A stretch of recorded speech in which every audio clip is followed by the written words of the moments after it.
ಇದೇ ವಿಚಾರಕ್ಕೆ ಸಂಬಂಧಿಸಿದಂತೆ ಭಾರತಕ್ಕೆ ಸ್ವಾತಂತ್ರ್ಯ ಬಂದು 80 ವರ್ಷವಾದರೂ ಇಂದಿಗೂ ಅಸಮಾನತೆ ಜಾರಿಯಲ್ಲಿದೆ ಅಂತ ಕಾಂಗ್ರೆಸ್ ಜಿಲ್ಲಾಧ್ಯಕ್ಷ ಬಸವರಾಜ ಜಾಬಶೆಟ್ಟಿ ಖಂಡಿಸಿದರು. ಪ್ರಗತಿಪರ ಚಿಂತಕರ ವೇದಿಕೆ ವತಿಯಿಂದ ಬೀದರ್ನಲ್ಲಿ ಜರುಗಿದ ಪ್ರತಿಭಟನೆಯಲ್ಲಿ ಅರವಿಂದ ಅರಳಿ, ಅಮೃತರಾವ್ ಚಿಮಕೋಡೆ, ಮಕ್ಸೂದ್ ಚಂದಾ, ಪಂಡಿತ ಚಿದ್ರಿ, ಶ್ರೀಕಾಂತ್ ಸ್ವಾಮಿ ಸೇರಿದಂತೆ ಹಲವರು ಭಾಗಿಯಾಗಿದ್ದರು. ಇವತ್ತು ಈ ಒಂದು ಕಾರ್ಯಕ್ರಮ ವಿಶೇಷವಾದಂತಹ ಕಾರ್ಯಕ್ರಮ. ಇವತ್ತು ನಮ್ಮ ಭಾರತ ದೇಶ ಇವತ್ತು ಯಾವುದೇ ರೀತಿಯಾಗಿ ರಾಜಕೀಯವಾಗಿ ಇವತ್ತು ಏನಾದರೂ ನಿಂತಿದೆ ಅಂತಂದ್ರೆ ಸಂವಿಧಾನದ ಆಧಾರದ ಮೇಲೆ ನಿಂತಿದೆ ಅನ್ನುವಂತ ಮಾತು ತಮ್ಮೆಲ್ಲರಿಗೂ ಗೊತ್ತಿದೆ. ಸಂವಿಧಾನ ಕೊಟ್ಟಂತ ಸನ್ಮಾನ್ಯ ಡಾಕ್ಟರ್ ಬಾಬಾ ಸಾಹೇಬ್ ಅಂಬೇಡ್ಕರ್ ಅವರು ಪ್ರತಿಯೊಂದು ಮಾನವರಿಗೆ ಏನಾದ್ರೆ ಈ ಮಾತು ಹೇಳಿದ್ದಾರೆ, ಎಲ್ಲರೂ ಸರಿ ಸಮಾನರು, ಈವನ್ ಮಾತೆಯರು, ಅಣ್ಣ ಗಂಡಸರು, ಹೆಣ್ಮಕ್ಕಳು ಕೂಡ ಎಲ್ಲರೂ ಒಂದೇ ಸಮಾನ ಅಂತ ಇವತ್ತ ಎಲ್ಲ ಏನಾದ ಶರಣರು ಕೂಡ ಹೇಳ್ಕೊಂಡು ಬಂದಿದ್ದಾರೆ. ಅಂತ ಒಂದು ಇದರಲ್ಲಿ ಇವತ್ತ ನಾವು ದೇಶದಲ್ಲಿ ಹೇಳ್ಕೊಳ್ಳಿಕ್ಕೆ ಬೇಕಾದಷ್ಟು ಪ್ರಗತಿ ಮಾಡಿದ್ದೀವಿ ಅಂತ ಇವತ್ತು ನಾವೆಲ್ಲರೂ ನಮ್ಮನ್ನು ನಾವು ಎದೆ ತಟ್ಕೊಂಡು ಹೇಳ್ಕೊಳ್ತಾ ಇರ್ತೀವಿ. ಅಂತ ಒಂದು ಕಾಲದಲ್ಲಿ ಇವತ್ತ ನಾವೇನ್ ನೋಡ್ತಾ ಇದ್ದೀವಿ, ಇತ್ತೀಚೆಗೆ ಮೊನ್ನೆ ಆದಂತಹ ಒಂದು ಘಟನೆ ಉತ್ತರಾಖಂಡದಲ್ಲಿ ಏನದೆ ಅಂದ್ರೆ ಇವತ್ತ ರಾಮಲೀಲಾ ಮೈದಾನದಲ್ಲಿ ಇವತ್ತ ಕೇಂದ್ರದಲ್ಲಿದ್ದಂತ ಬಿಜೆಪಿ ಸರ್ಕಾರ ಆ ಒಂದು ಕಾರ್ಯಕ್ರಮದಲ್ಲಿ ನಮ್ಮವರು, ನಮ್ಮ ಕಾಂಗ್ರೆಸ್ಸಿನ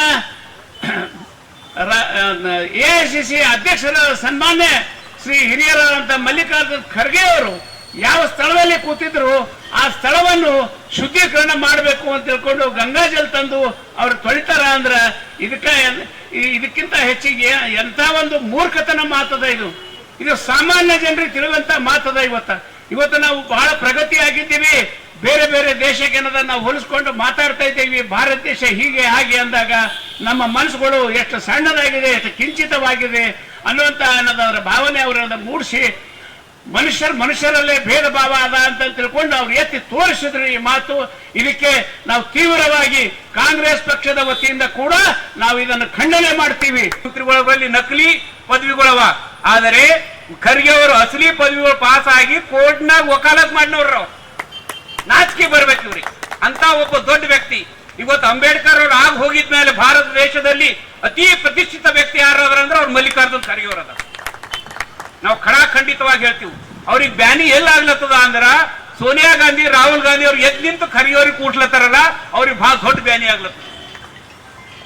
ಯಾಕಂದ್ರೆ ಇಂಥ ಒಬ್ಬ ಸಣ್ಣ ಕುಲದಾಗ ಹುಟ್ಟಿನ ವ್ಯಕ್ತಿಗೆ ಈ ಬ್ರಾಹ್ಮಣ ಕುಲದವ್ರು ಬಂದಿನವ್ರು ಇವರೇ ಎದ್ ನಿಂತು ಅವ್ರಿಗೆ ಜಾಗ ಕೊಡ್ಲತ್ತಾರಲ್ಲ, ಇವ ಬಂದಿನ ಜಾಗನೇ ನಾವು ಅಪವಿತ್ರ ಅಂತೇಳಿ ಡಿಕ್ಲೇರ್ ಮಾಡ್ರಂತ ಮಾಡ್ಯಾರ.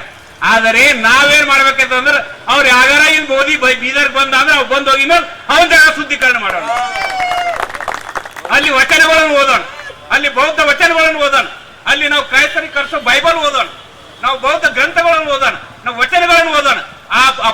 ಅಪವಿತ್ರ ಮಾಡಿದಂತ ಈ ಬಿಜೆಪಿ ಅವ್ರ ಜಾಗಗಳು ನಾವೇ ಶುದ್ಧೀಕರಣ ಮಾಡೋಣ ಅಂತ ಹೇಳಕ್ತೀವಿ. ಯಾಕಂದ್ರೆ ಅವರೇ ಅಪವಿತ್ರ. ಇವತ್ತು ನಾವು ಅಪವಿತ್ರ ಇಲ್ಲ, ನಾವೆಲ್ಲ ಒಳ್ಳೆ ನಡತೆಯನ್ನು ನಡ್ಕೊಂಡು ಹೋಗ್ತಾ ಇದ್ದೀವಿ. ಅವರೆಲ್ಲ ಕೆಟ್ಟ ನಡತೆಯನ್ನು ನಡ್ಕೊಂಡು ಹೋಗ್ತಾ ಇದ್ದಾರೆ.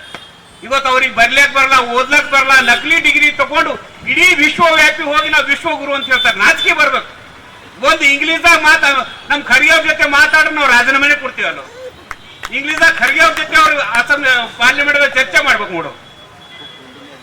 ಯಾವ ಸಂವಿಧಾನದಲ್ಲಿ 14ನೇ ಆರ್ಟಿಕಲ್ 15ನೇ ಆರ್ಟಿಕಲ್ ಸಮಾನತೆ ಹೇಳ್ತದ ಅದ್ರ ವಿರುದ್ಧ ಮಾಡ್ತಾರೆ ಇವರು ದೇಶ ದ್ರೋಹಿಗಳು ಅಂತ ನಾವು ಹೇಳ್ಬೇಕಾಗ್ತದೆ.